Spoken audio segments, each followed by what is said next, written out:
আমি খাদিজার ভালোবাসাকে রিজিক হিসেবে পেয়েছি। সুবহানাল্লাহ। রাসূল সাল্লাল্লাহু আলাইহি ওয়াসাল্লাম এই শব্দটা ইউজ করেছেন, রিজিক, রুজিকতু হুব্বাহা। এবং তিনি দোয়া করার সময় বলতেন, আল্লাহ, কিয়ামতের সে বিভীষিকাময় দিনে, যেদিন বন্ধু বন্ধুকে চিনবে না, স্বামী স্ত্রীকে চিনবে না, বাবা সন্তানকে চিনবে না, পীর সাহেব মুরিদকে চিনবে না, নেতা কর্মীকে চিনবে না, ভাই বোনকে চিনবে না, সেই কঠিন মুহূর্তে আল্লাহ আমি আমার খাদিজাকে যেন ভুলে না যাই।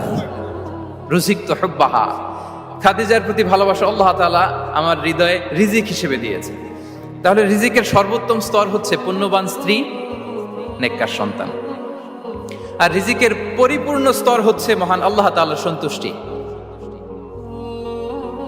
রিজকের পরিপূর্ণ স্তর যেটা, সেটা হচ্ছে রিদাল্লাহ, আল্লাহ তাআলার সন্তুষ্টি। আমার আল্লাহ যদি আমার উপর সন্তুষ্ট হয়ে যায়, আমাদের আর কিছু লাগে? আর কিছু লাগবে? এটাই তো আমাদের এক্সপেকটেশন, এটাই তো আমাদের কামনা বাসনা, এটাই আমাদের ইচ্ছা যে আমার আল্লাহ আমার উপর সন্তুষ্ট হবে। এটা হচ্ছে পরিপূর্ণ স্তর রিজিকের। এটা যে পায়, তার আর কিছু লাগে